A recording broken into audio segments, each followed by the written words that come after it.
یہودیت، عیسائیت اور اسلام میں ہر نبی نے وضاحت کی کہ آدم خدا کے ذریعہ تخلیق کردہ پہلے انسان تھے، جس نے پھر حوا کو تشکیل دیا۔ ان کا ایک بیٹا تھا جس نے سیٹھ نامی کین کی المناک کہانی کے بعد سلسلہ نسب جاری رکھا، اور حابیل ایک قابل ذکر اولاد تھا جو اس قدر قریب تھا کہ اسے میرے بغیر جنت میں لے جایا گیا۔ کئی نسلوں کے بعد نوح کو خدا کی طرف سے ہدایت کی گئی کہ وہ اپنے خاندان اور جانوروں کو ایک عالمی سیلاب سے بچانے کے لیے ایک کشتی بنائے۔ شیم نوح کا ایک بیٹا اس سیلاب سے بچ گیا اور اسلامی روایت میں سامی لوگوں کا آباء و اجداد بن گیا۔ ہود اور صالح انبیاء کے طور پر ابھرے جو لوگوں کو راست بازی کی طرف رہنمائی کرتے رہے۔ پھر ابراہیم علیہ السلام منظر پر نمودار ہوئے، توحید کی بنیاد رکھتے ہوئے، اور بہت سی قوموں کے باپ بن گئے۔ ان کے بھتیجے صدوم اور عمورہ کے گناہگار شہروں کی تباہی سے بچ گئے۔ ابراہیم کے بیٹے اسماعیل اسلام میں ایک نبی اور اسحاق ایک بزرگ تھے۔ اسرائیل نے اپنے نسب کو آگے بڑھایا۔ اسحاق کے بیٹے جیکب نے اسرائیل کے 12 قبیلوں کو جنم دیا، اور اس کے بیٹے یوسف علیہ السلام نے مصر میں اسرائیلیوں کو آباد کرنے میں سہولت فراہم کی، ایک ایسے شخص کی نوکری کی جو مصائب کے درمیان اپنے صبر اور ایمان کے لیے جانا جاتا ہے۔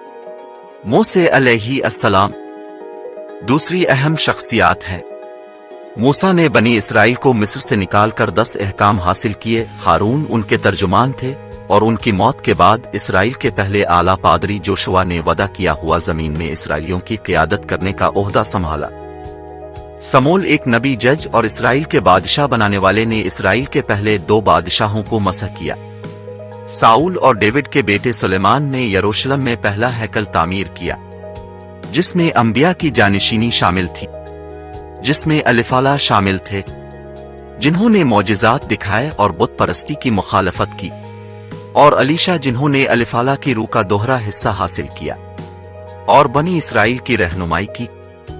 توحید کی طرف واپس جوئل نے ٹڈی دل کے تعاون کی تصویر کشی کا استعمال کرتے ہوئے آنے والے فیصلے کی پیشگوئی کی، جبکہ آموس نے سماجی انصاف کے نظم و نسق اور راست بازی کی وکالت کی۔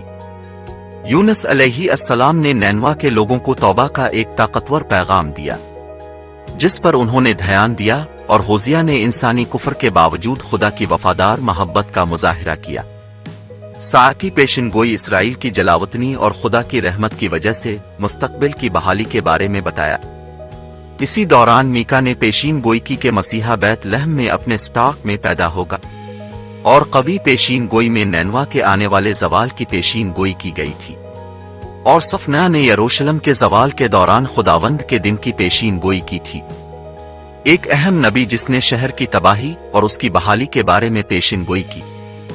حبقوق نے خدا کے ساتھ مصائب کے بارے میں بات چیت کی صلاحیت دکھائی، جبکہ دانیال علیہ السلام نے بابلی جلاوطنی میں خوابوں کی تعبیر کی۔ حزقل جلاوطنی کے دوران ایک اور نبی تھے، ان کی پیشین گوئیوں نے ایک پر امید مستقبل کا وعدہ کیا تھا۔ کچھ دیر بعد ابدا نے اپنے دیرینہ دشمن ادوم کے خلاف سخت پیشین گوئیاں کی، جبکہ ہاگے یروشلم میں دوسرے ہیکل کی فوری بحالی کے لیے جذباتی طور پر زور دیا گیا۔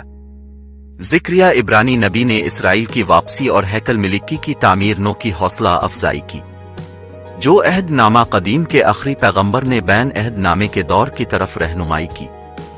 عہد نامہ جان بپتسمہ دینے والے نے عیسیٰ کے لیے راستہ تیار کیا، جو عیسائیت میں مرکزی شخصیت کو خدا کا بیٹا مانا جاتا ہے۔ اسلامی روایت میں حضرت عیسیٰ علیہ السلام کے بعد محمد کو آخری نبی سمجھا جاتا ہے، جنہوں نے قرآن کو تشکیل دیا تھا۔ وہ تمام ابراہیمی میں تسلیم شدہ اور معروف پیغمبر ہیں۔